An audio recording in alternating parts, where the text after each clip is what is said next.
Mahilig ka bang mag-setup ng motor o in short gumastos sa iyong mga mahal na motor? O meron kayong mga kaibigan na mahilig sumali sa mga motor show? Or yung hindi matigil kakabidyo sa mga motor nila? Sakto, meron akong bagong gagawin na segment dito sa ating page. Ito ang Show Your Motorcycle Setup. So every video na ilalabas natin ay magpapakita tayo or showcase natin yung mga motor na sinisetup ninyo. Kaya kung may mga kaibigan kayo dyan, itag nyo na sa baba para sumali dito sa ating mini contest. Siyempre, dahil mini contest ito, meron itong premyo. Pero yung premyo natin dito, kakaiba. Yung tipong unique trophy na mula yun sa akin at pinagawa ko yun dedicated para dito sa series natin na bago. Dito, walang limit. Kahit anong klase ng motor mo, kung ano man concept niyan, Malaysian concept, Thai concept, Indo concept, Pinoy concept, big bike concept, kahit anong klaseng motor pa yan, basta mahal mo at gusto mong i-showcase para lumabas dito sa ating series, pwede yan.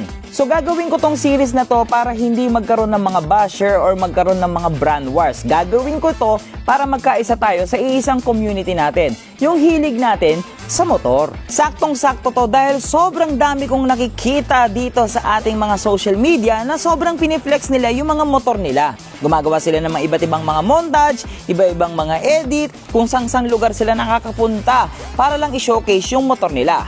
So ngayon, dito sa content natin na to, ipapakita natin yung mga ganda ng inyong mga motor. Madali lang naman sumali dito sa series natin na to or content natin na to. Maraming episode na mangyayari dito.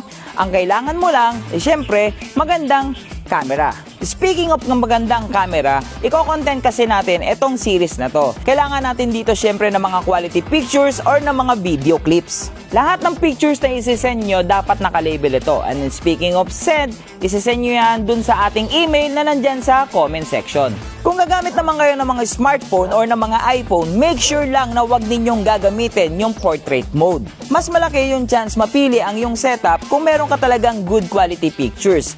Siyempre, kailangan dyan yung magandang lighting. Hindi kasi natin pipiliin yung mga madidilim dahil siyempre, meron tayong mga hindi makikita dun sa mga motor or sa mga any na angulo ng motor natin. And speaking of angulo, ito yung mga details na kailangan nyo sundin pagdating sa pagkuha ng pictures. Photo 1, kailangan natin ng left and right front shot ng motorcycle natin.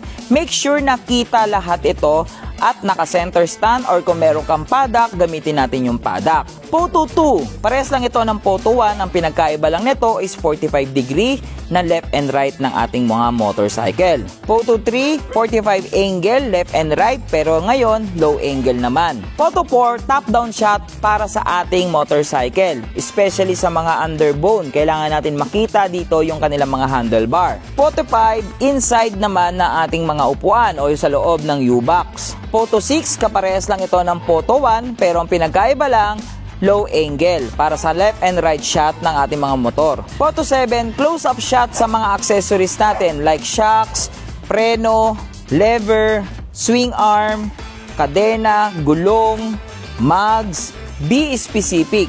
Huwag yung sama-sama sa isang pictures. Photo 8 and above, ito naman yung para sa mga engine details. Kung ang mga engine niyo ay naka-detail or yung engine specs na meron sa inyong mga motor. And syempre dahil finilex na natin ng iyong motor, i-flex din natin yung may-ari. Wag mong kakalimutan, ilagay ang yung name or alias na gusto mong lumabas sa screen at kung taga saan ka. And syempre, kailangan nyo rin po mag-send sa akin ng detail or ng notepad na nakalagay kung magkano ang total build na inabot ng inyong mga motorcycle. And lastly, make sure na nakasulat lahat ng detail ng inyong motor, even the size of tire o yung mga brands na hindi kilala, dapat nyong ilagay lahat yan sa inyong mga details para alam namin at hindi kami magkamali kung ano yung masasabi namin sa parts ng inyong mga motorcycle. And last, mas malaki ang chance manalo kung magaling kang kumuha ng pictures, lalong-lalo na kung meron kang magandang ambient or mga lugar or kung nasa nature ka na pinipicturean ng iyong motorcycle. Siyempre, end of the day, yung picture pa rin natin na magdadala dun sa ating mga motorcycle. So ano pang inaantay mo? Kung meron kang kaibigan o mahilig ka magpaganda ng motor,